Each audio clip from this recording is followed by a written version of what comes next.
Welcome to Avid academy. आज देखते हैं इंडो पैसिफिक रीजन के बारे में, एक एनालिटिकल और फैक्चुअल डिस्क्रिप्शन कि ये रीजन कहाँ पे है, इस रीजन का क्या इम्पोर्टेंस है, कौन कौन से देश हैं जो इस रीजन के ऊपर अपना आधिपत्य स्थापित करने की जद्दोजहद में लगे हुए हैं।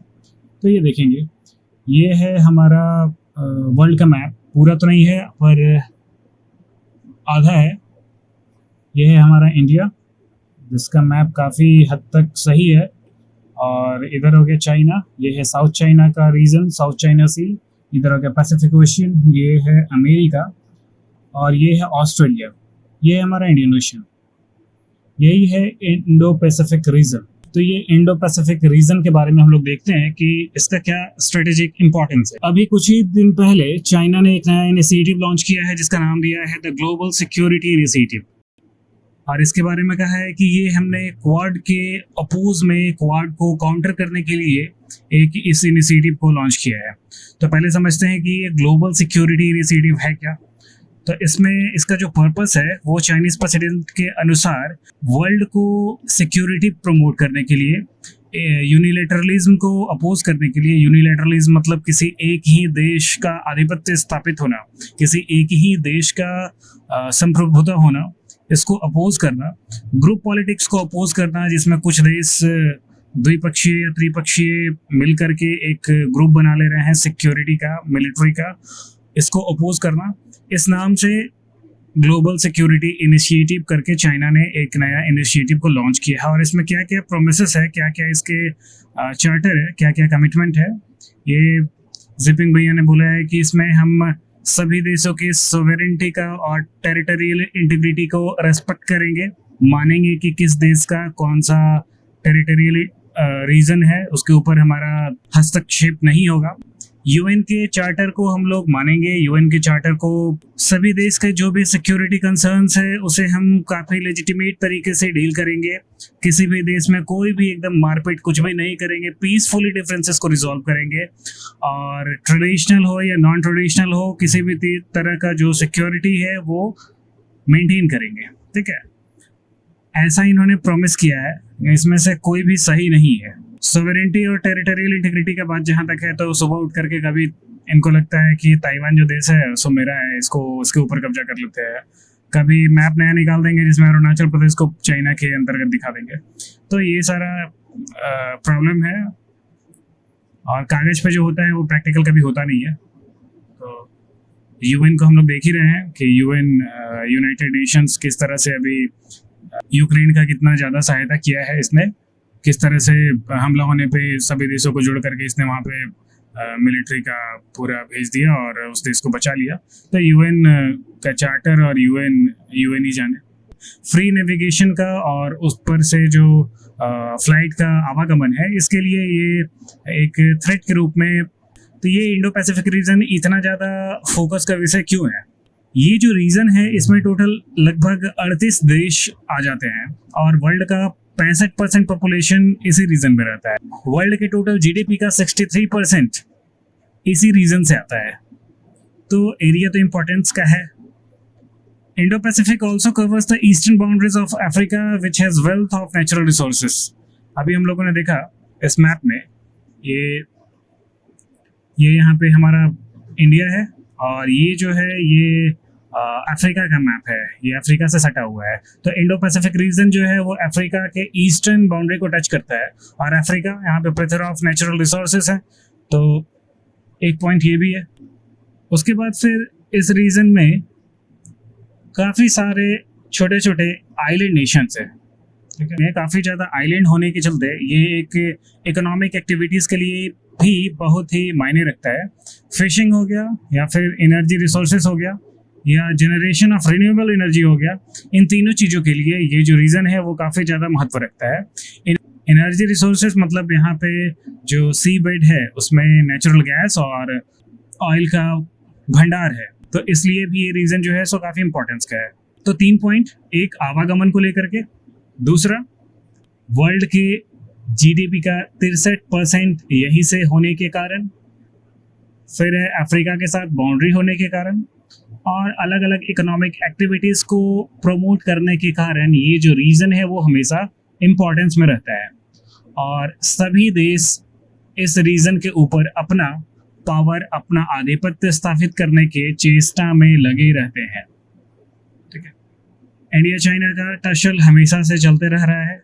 इसमें जो क्वाड है, इसके अपोजिशन में, इसके ऑपोजिट में जो क्वाड का फॉर्मेशन किया गया है उसमें 4 देश है, यूएसए, इंडिया, जापान और ऑस्ट्रेलिया। अब इसका फॉर्मेशन किया गया था चाइनीज असर्टिवनेस को, चाइनीज महत्वाकांक्षा को रोकने के लिए। इसका जो फॉर्मेशन है वो 2007 में जापान के प्राइम मिनिस्टर शिंजो एबे ने इसको प्रपोज किया था। अब चाइना ने कहा है कि ये तुम लोग चारों मिलकर के एशियन नाटो बना रहे हो और इससे हमको दिक्कत होगा, इसलिए हम अब ग्लोबल सिक्योरिटी इनिशिएटिव को लॉन्च करेंगे। इससे दिक्कत यही है कि आने वाले समय में इस संभावना को नकारा नहीं जा सकता है कि ये जो ग्लोबल इनिशिएटिव है इससे अलग अलग देश जुड़ने लगे, छोटे छोटे जो आइलैंड कंट्री है वो इससे जुड़ने लगे और इंडिया को और दूसरे देश का जो स्ट्रेटेजिक इम्पोर्टेंस है वो इस क्षेत्र से कम होता जाए। तो इंडिया के लिए सिग्निफिकेंट क्यों है? इंडिया को यहाँ पे सिग्निफिकेंट तो है, वो जो भी नेचुरल रिसोर्सेस और आवागमन और जीडीपी वो तो है, पर इंडिया को यहाँ पे क्यों रहना चाहिए? इंडिया अपना अधिकार, अपना आधिपत्य यहाँ पे किस किस रीजन के द्वारा स्थापित कर सकता है? तो पहला रीजन है, बहुत ही बेसिक रीजन है जो कि हिस्टोरिकली कनेक्ट करता है इंडिया को इस रीजन से, कि बुद्धिज्म जो है सो इंडिया में आया और एशियन की अधिकतर नेशन बुद्धिज्म को फॉलो करते हैं। तो एक हिस्टोरिकल कल्चरल टाई है इन देशों से, एशियन देशों से। एशियन का full form association of south east Asian nation. जो भी इस इंडिया के नीचे वाले जगह में जो भी देश हैं, इन सभी को जो फॉर्मेशन, इन सभी का जो कोलैबोरेशन है उसको एशियन नाम दिया गया है। दूसरा है कि इंडिया और अदर एशियन नेशन का एक कॉमन कॉलोनियल पास्ट है, सभी के सभी ब्रिटिश साम्राज्य के अंदर रहे थे। तो एक इंडिया का कनेक्शन है इन देशों के साथ, इस रीजन के साथ, चाइना से या अमेरिका से या ऑस्ट्रेलिया से ज़्यादा। और तीसरा पॉइंट है कि इंडिया इस रीजन में एक सुप्रीम पावर के रूप में ही रहा है और काफ़ी छोटे आइलैंड नेशंस का एक सिक्योरिटी प्रोवाइडर भी रहा है। तो अगर हम पहले से किसी कुर्सी पे बैठे हुए हैं तो ऊपर से आकर के गोदी में बैठोगे। इंडिया पहले ही से इस रीजन को संभाले हुए है, तो जबरदस्ती इसको छीन करके कोई दूसरा कैसे ले जा सकता है? अब चाइना इस रीजन में क्या क्या कमाल दिखा रहा है, क्या क्या हथकंडे अपना रहा है इस रीजन के ऊपर अपना आधिपत्य स्थापित करने के लिए। ये है चाइना का मैप, चाइना का मैप में। और ये हम यहाँ पे छोटा सा देश देख रहे हैं, ताइवान। तो कभी कहता है कि ताइवान तुम हमें मिल जाओ, तुम है नहीं है। इसके सभी हथकंडों में अभी जो सबसे फेमस चल रहा है वो है डेब्ट ट्रैप पॉलिसी। कर्जा लो और कर्जा चुकाओ मत, उसका ब्याज देते जाओ। इसने समुच्चय श्रीलंका को निगल लिया। तो ये है। और दूसरा है कि टेरिटोरियल क्लेम, अलग अलग नेशंस के, अलग अलग आइलैंड नेशन के ऊपर क्लेम कर देना कि ये नेशन, ये जो आइलैंड है ये मेरा है, यहाँ का जो वाटर है वो मेरा है। तो ये ताइवान के साथ हमेशा से एक टसल में है। जैसे रशिया ने यूक्रेन के ऊपर किया, वैसे चाइना यहाँ पे क्यों नहीं कर रहा है? चाइना को भी कर देना चाहिए, छोटा सा नेशन है। ये है चाइना का मैप। इधर चाइना का मिलिट्री सिग्निफिकेंस के बारे में भी जानते हैं और ये एक छोटा सा ताइवान नेशन है, तो ठीक है, इसको कब्जा कर लेना चाहिए था, लेकिन कब्जा कर नहीं रहा है। इसके पीछे कारण क्या है? तो कारण हम देखेंगे लास्ट में कि कारण है क्या। श्रीलंका, एक न्यूज़ अभी कुछ दिन पहले आया था कि चाइना का जो डेब्ट ट्रैप डिप्लोमेसी है ये श्रीलंका को ले डूबा।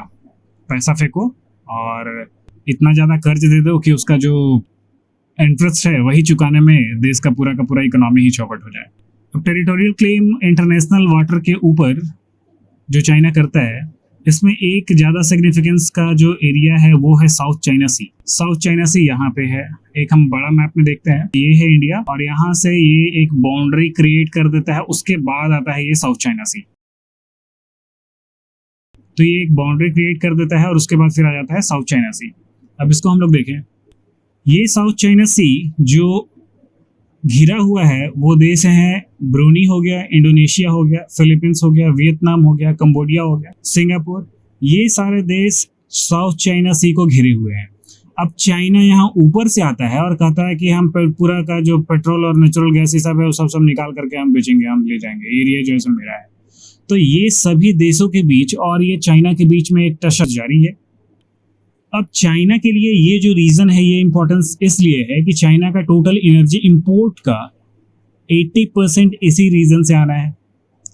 तो कल को अगर कोई देश इसके ऊपर कब्जा कर लेता है और यहाँ से अगर आवागमन में दिक्कत होता है तो चाइना को दिक्कत होगा। दूसरा कि चाइना का टोटल ट्रेड का 39.5% इसी रीजन से होकर के पास करता है, ठीक है। तो साउथ चाइना सी का स्ट्रेटेजिक इंपॉर्टेंस चाइना के लिए काफ़ी ज़्यादा है। चाइना किसी भी रूप में इस रीजन से अपना आधिपत्य खोना नहीं चाहता है। इस रीजन के ऊपर नेचुरल गैस और जो ह्यूज ऑयल का रिजर्व है ये भी एक रीजन है, हम लोगों ने पहले ही देखा था। अच्छा, इस रीजन में चाइना मिलिट्री बेसिस भी तैयार कर रहा है, ऐसा मिलिट्री बेसिस जो कि डुअल पर्पस का काम करे, सिविलियन और मिलिट्री दोनों के लिए। तो ये छोटे छोटे आइलैंड्स जो कि अनऑक्युपाइड है उसको मिलिटराइज कर रहा है। जहाँ पे आइलैंड नहीं है वहाँ पे आर्टिफिशियल आइलैंड्स बना करके उसका मिलिटराइजेशन कर रहा है। और छोटे छोटे जो आइलैंड नेशंस है वहाँ पे भी अपना मिलिट्री बेस बना रहा है। जैसे कि देखते हैं एग्जाम्पल, अभी आने वाले दिनों में तंजानिया, कंबोडिया, यूएई, किरिबाती, ये सारे के सारे चाइना के विश लिस्ट में है कि यहाँ पे मेरा मिलिट्री का बेस हो। मिलिट्री का बेस जिसका जितना ज़्यादा मात्रा में होगा, जितना ज़्यादा फैला हुआ होगा, वो उतना ज़्यादा स्ट्रांग होगा। आज के देश में अमेरिका स्ट्रांग है। अमेरिका क्यों स्ट्रांग है ये हम लोग देखेंगे। और ये भी पहला क्वेश्चन था कि चाइना जो है वो ताइवान के ऊपर हमला क्यों नहीं कर रहा है, और दूसरा कि अमेरिका इतना ज़्यादा स्ट्रांग क्यों है। तो ये एक हम लोग गूगल मैप का पिक्चर देख रहे हैं। यहाँ पे जिबूती का ये एक छोटा सा जगह है, ये अफ्रीका का बाउंड्री है जो कि इंडियन ओशन को टच कर रहा है, सोमालिया के ऊपर, यमन के नीचे, इधर ये जिबूती। यहाँ पे भाड़ा पर जगह लेकर के चाइना ने एक अपना मिलिट्री बेस खोल रखा है। तो इस तरह से चाइना अपने मिलिट्री बेस का एक्सपेंशन कर रहा है ताकि इंडो पैसिफिक रीजन में इसका पावर बढ़ सके। अब इस रीजन का जो खेला है वो यही ख़त्म नहीं होता है, इसमें एक और महारथी है, वो है यूएस इंडो पैसिफिक कमांड।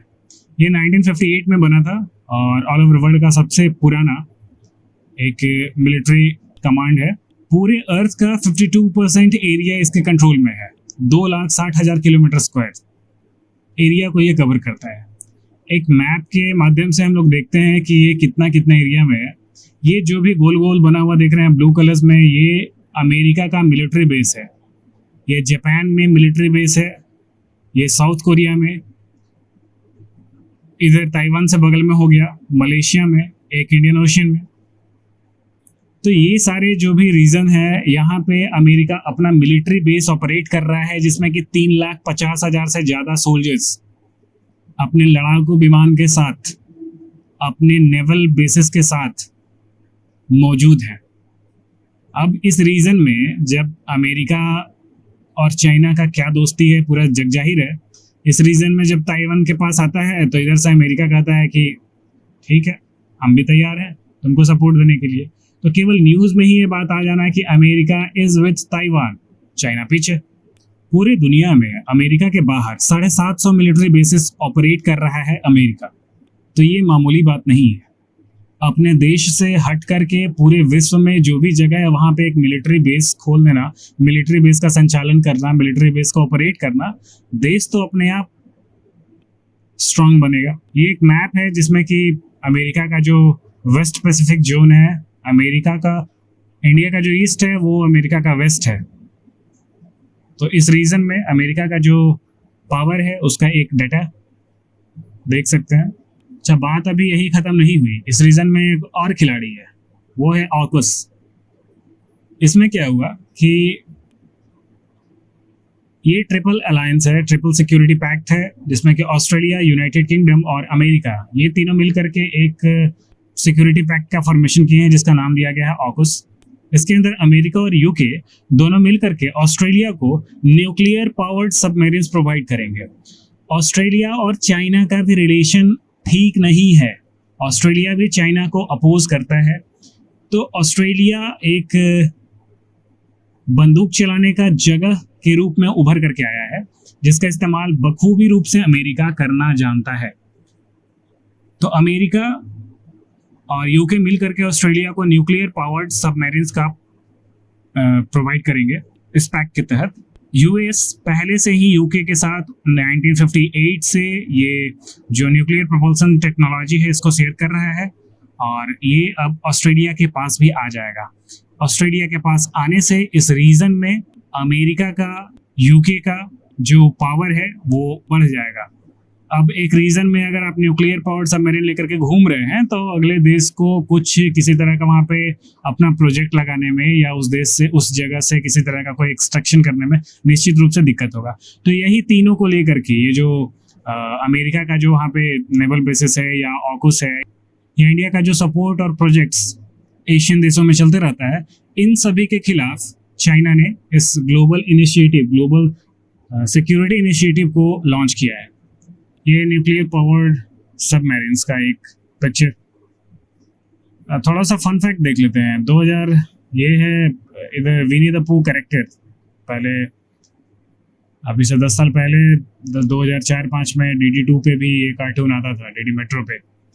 इसमें हुआ क्या है कि 2017 में चाइना ने विनी द पू को सेंसर कर दिया है, क्योंकि वहाँ पे जो क्रिएटिव ब्लॉगर्स थे ना, वो इस तरह के पिक्चर्स या फिर इस तरह के पिक्चर्स लगा दे रहे थे। तो हमारे पिंग भैया नाराज हो गए और इस कार्टून कैरेक्टर को ही सेंसर कर दिया।